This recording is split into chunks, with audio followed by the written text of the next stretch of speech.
Hey everyone, it's time for Good Week Israel, where we'll give you ILTV's latest positive highlights. Get ready to smile because coming up, we'll show you the most valuable dreidel in the world. If you suffer from migraines, you're gonna wanna listen up. And women in the Israeli Air Force are making their mark, so yalla, let's get started.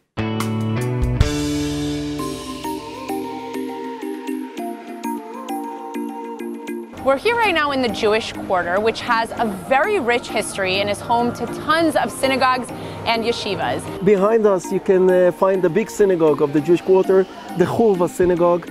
Jewish Quarter started to become alive again in the 13th century, and till today, it's very vivid. Jewish people surrendered. Between the years 48-67, it was deserted. During the 19-year period, the Jordanians had control of the city under the Israel-Jordan Armistice Agreement of '49. Some of the houses were destroyed by Jordanians in 1967. We came back and rebuilt the houses, and also we rebuilt the synagogue that was destroyed also by Jordanian bombings. And several years ago, we finished to rebuild it, and it looks exactly like it used to be in the 19th century. When we came back in '67, it was an option for us to clear the ruins and start to dig. And when we dug, we found the Roman cardo, the one layer underneath us. 2,000 years ago, the Romans destroyed Jerusalem in the year 132 and built the Roman city. And we found it. And this is the market street that goes from Damascus Gate, from the Muslim Quarter, through the Jewish Quarter, all the way. And at the moment, we just walked from present time 2,000 years ago.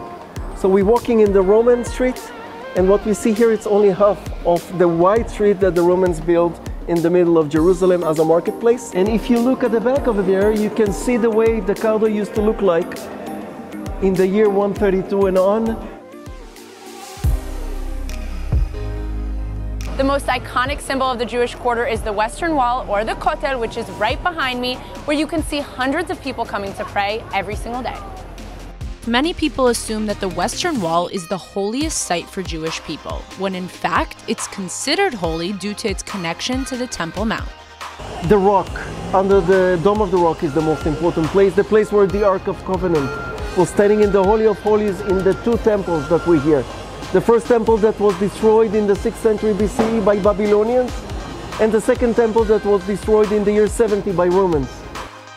Due to the Temple Mount's entry restrictions for anyone that's not Muslim, the wall is the holiest place where Jews are permitted to pray, though the holiest site lies right behind it. People want to write something, to wish for something, to ask for something. It's like an ancient email to God. I love that. The Western Wall itself stretches almost half a kilometer, but today only part of the wall is visible. If you visit the Western Wall tunnels underground, however, you can reach the segments of the wall that are hidden from view and touch the original stone. So don't miss out, because next Thursday I'm going to be showing you the third quarter that I got to explore. Forget gold-plated coins on Hanukkah. We have a new goodie you're gonna wanna keep your eye on. The Guinness World Records have announced the world's most valuable dreidel, and yes, it's just as shiny and blingy as you'd hope. You're looking at the most valuable dreidel on the planet. Jewelers in New York City created this 18-karat gold masterpiece, which features 222 diamonds, making up the Hebrew letters Nun, Gimel, Hey, and Shin. And there's even a 4.2-karat diamond on its tip. Yes, you're expected to spin it on a 4.2-karat diamond. Good thing diamonds are considered the hardest gem on the planet. It may actually be scary to see what kind of damage this thing can do to your table. But anyway, the flashy dreidel is only valued at a whopping $70,000. The Estate Diamond Jewelry showroom is behind the creation, which stands 10.8 centimeters high. And they say they wanted to create a dream dreidel inspired by the vintage jewelry from their collection. Well, I'm not sure who's willing to take the risk of spinning it, but this dreidel is certainly one way to celebrate Hanukkah. So if you've ever suffered from a migraine, you know it's no joke. And now an Israeli company has a device that could zap the pain right out. That may sound far-fetched, but research companies have just named the technology one of the game changers of the year. 12% of the world suffers from migraines, and more than 1 million of them are Israeli. The debilitating headaches can be so painful that some are willing to do anything to get rid of them. And now an Israeli-made device called Nerivio may be the solution. The device is worn on the upper arm and provides migraine relief through neurotherapy, which alters nerve activity through targeted stimulus. The treatment is even personalized and offers an app that tracks your routine to help identify migraine triggers.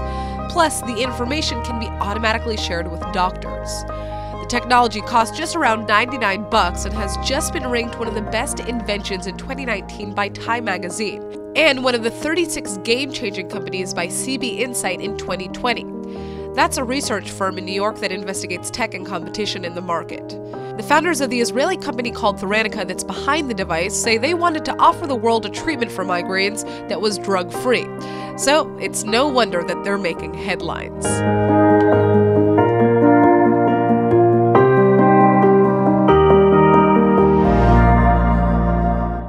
All right, now get this. For the first time in Israeli Air Force history, a woman from the Ivory Coast is graduating from the elite pilots course in the IDF.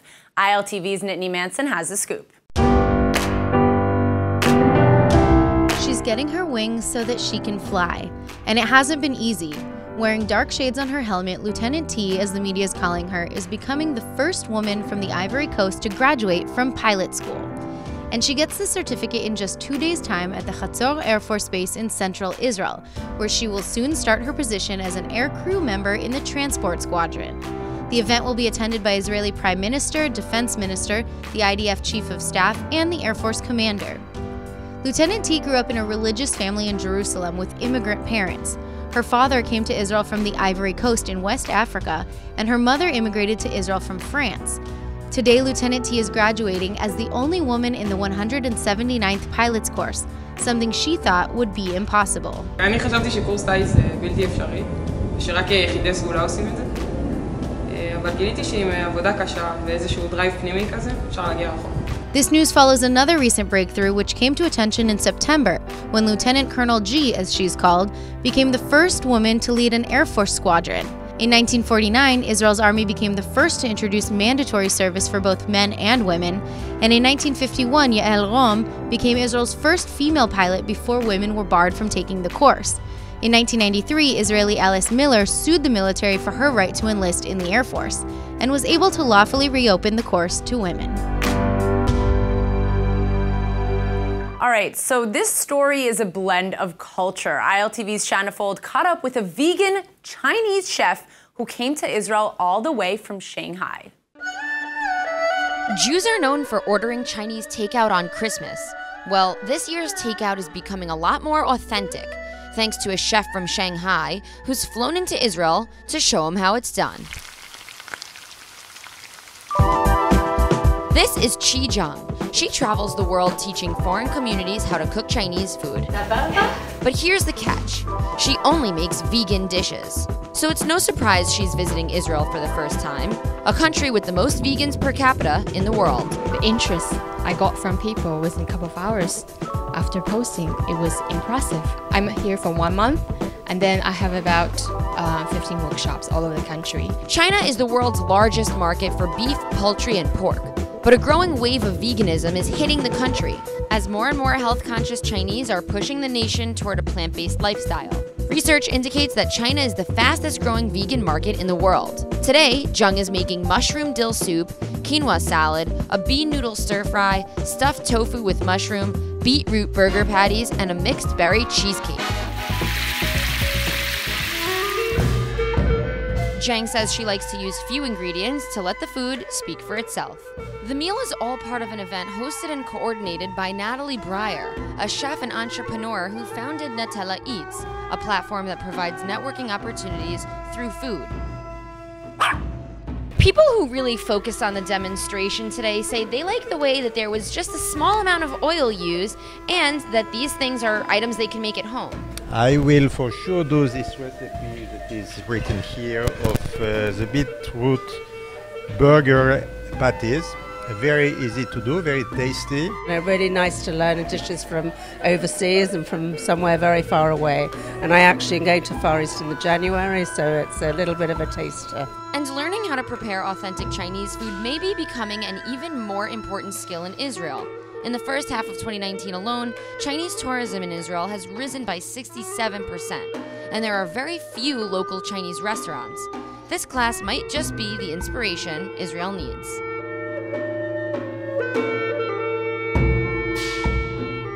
Now, for those of you who haven't heard of him, Asaf Granit is a world-famous Israeli chef who is a star in Israel's TV version of MasterChef. He's a pretty big deal here in Israel, but now he's making headlines in France. ILTV's Nittany Manson has the scoop. 3 months. That's how long Israeli chef Asaf Granit's newest restaurant, called Shabour, has been open in Paris. But 3 months is apparently all he needs to get his restaurant rated the best in the city. That's right, the leading French daily Le Figaro says Shabour is #1. The restaurant boasts Israeli-French cuisine and has gotten special praise for dishes like its pumpkin ravioli with hazelnut butter and tarragon, and its olive oil chocolate mousse. In fact, Shabour has already been ranked as one of the 13 trendiest new restaurants in Paris back in October, so it's doing pretty well for itself. This is Chef Granit's second restaurant in Paris and his 13th in Europe, and he even has a famous restaurant here in Jerusalem called Machne Yehuda. Granit is known for having started the trend of opening restaurants up in Israeli open markets and using farm-to-table ingredients. Today, an estimated of 5.8 million Americans live with Alzheimer's disease, and 205,000 of them have been diagnosed in Israel, and families are desperate for a ray of hope, especially since the illness does not currently have a cure or even a treatment. Well, now there's an unsuspecting prevention method that could change the game. A vaccine originally created to treat tuberculosis and bladder cancer may actually be the cure for something else, Alzheimer's disease. Or at least that's what researchers at Hebrew University are saying after an interesting finding. They noticed that countries that had treated bladder cancer with tuberculosis vaccine, also called the BCG vaccine, had lower rates of Alzheimer's. And the research has been there all along, stretching back to the 1960s. It's just that it hadn't been properly analyzed until now. After getting the tip, researchers followed over 1,000 bladder cancer patients at Hadassah Hospital here in Israel who were being treated for bladder cancer. And with an average patient age of 68, researchers are discovering that those who did not get the vaccine were significantly more at risk for Alzheimer's. 8.9% who didn't receive the vaccine were at risk in comparison to just 2.4% who had been exposed. Now, those who had never been treated with the vaccine at all were 4 times as likely to develop the disease than those who had at least some exposure. Ironically, while it is tough to get a precise measurement of the impact that the vaccine has on cancer, evidence that the vaccine can prevent Alzheimer's is pretty strong. Currently, Alzheimer's disease has no cure or treatment available at all.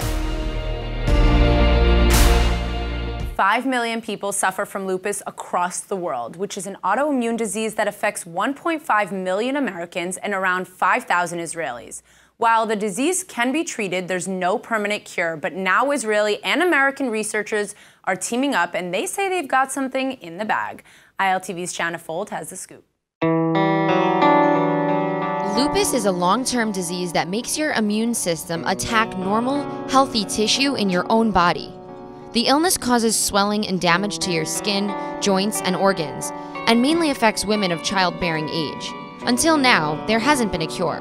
But Israeli researchers from Ben Gurion University in the Negev are working with the U.S. National Institute of Health to find a strand of hope, and they say they've made a breakthrough.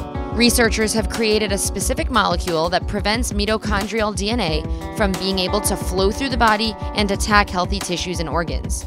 So far, the 2 groups working on the cure say they've shared remarkable success in treating their lupus patients and are beginning to start using the method to treat other diseases as well. Researchers say the molecule they developed could also be a benefit to Alzheimer's, Crohn's, and ulcerative colitis. Are robots taking over the world? Well, it depends on who you ask. Israel and Japan are about to launch the first agency offering autonomous robots for hire. And ILTV's Shanna Fold has the details. You go to a talent agency to find an actor for your film, or a recruitment agency to fill an office job in your company. But now, a new venture between Israel and Japan is doing something revolutionary, opening an agency with robots for hire. The company called Musashi AI sells robots that they say are meant to bring greater productivity, reduce costs, and empower employees. Last week, the company launched full autonomous robots that are meant to work side by side with humans. One of them even operates as a forklift and can transport heavy materials without any special infrastructure. And get this, just like freelancers, robots are offered to companies at an hourly or task-related cost, which helps markets that struggle with labor availability or have tight budgets. Robot employment will be rolled out in Japan first, and then in Taiwan, Germany, Sweden, the UK, the US, and right here in the Holy Land in 2020. The Israeli team says the goal is for companies to allocate repetitive but essential work to robots, while humans can focus on more complex and engaging tasks. Automation is becoming a part of our everyday lives.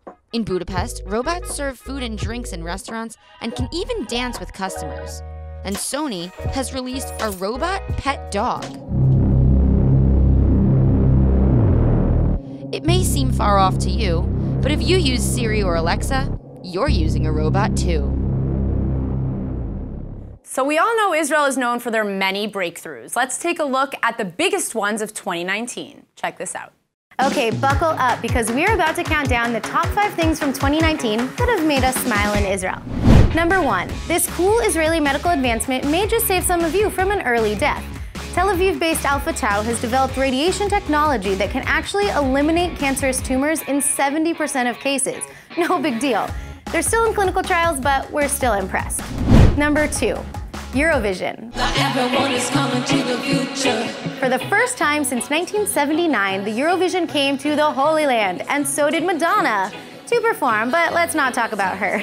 The Eurovision itself is the most watched live TV event, other than sports, of course, with 200 million viewers worldwide.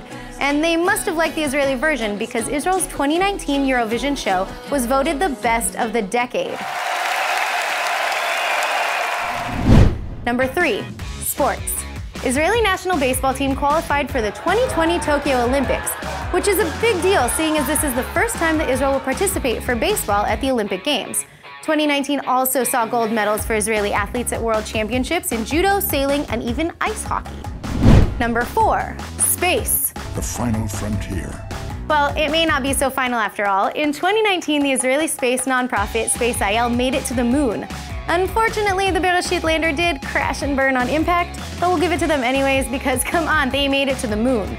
And don't worry, this crash landing didn't dampen any spirits. Bereshit 2 is already in the works, and there's even talk of Mars. And number 5, alcohol. Or should I say ancient alcohol.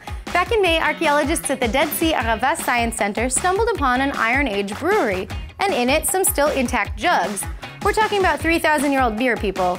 Well, these scientists did what anyone else would do in this situation, teamed up with brewers to recreate the Iron Age beer and had a drink. And now for the Torah portion, Mikitz with Sandra Oster-Barris, director of the Christian Friends of Israeli Communities in Heartland. This week's Torah portion is Miketz. And here we have a situation. Jacob is with his family. Of course, Joseph is in Egypt. Jacob is looking at his sons and they start to have this terrible famine. And they're not really doing anything. Jacob says to his sons, "Why are you just hanging around? What are you doing? We got to solve this problem." At which point he says to them, "Go down to Egypt." I hear there's food there, okay? Now, actually, this verse doesn't really give us pause. It's normal. When we talk about leaving Israel and going to any other country around, whether we are geographically descending or ascending from how many meters you are above sea level, it's irrelevant. We always say when you leave Israel, you descend, you go down, because Israel is higher up than anyone else. However, Rashi, one of our most important and classic Jewish commentators, brought a midrash to explain something very interesting. He said, when Jacob says to the sons, "Go down to Egypt," he says, well, he could have told them, "Go to Egypt."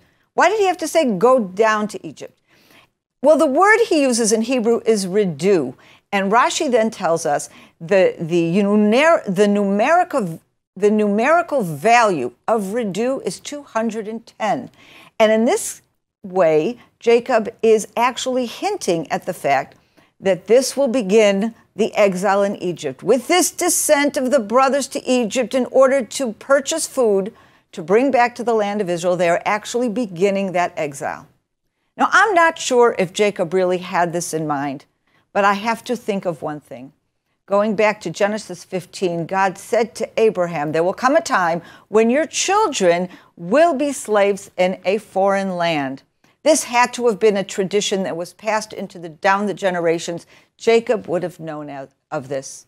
And I have to ask myself, isn't it possible that Jacob inside himself, perhaps on some subconscious level, understood that with this descent to Egypt to buy food, he was indeed beginning that long and difficult exile in Egypt, an exile that he knew well because he himself was exiled with Laban for all those years. He must have sent his sons with a heavy heart because he knew that this descent would affect all of history. There's a few words on the Torah portion from the heart of biblical Israel. All right, that's all for today's Good Week Israel. Hope we've helped you start your week off with a smile. I'm Emmanuel Kadosh, and see you next week.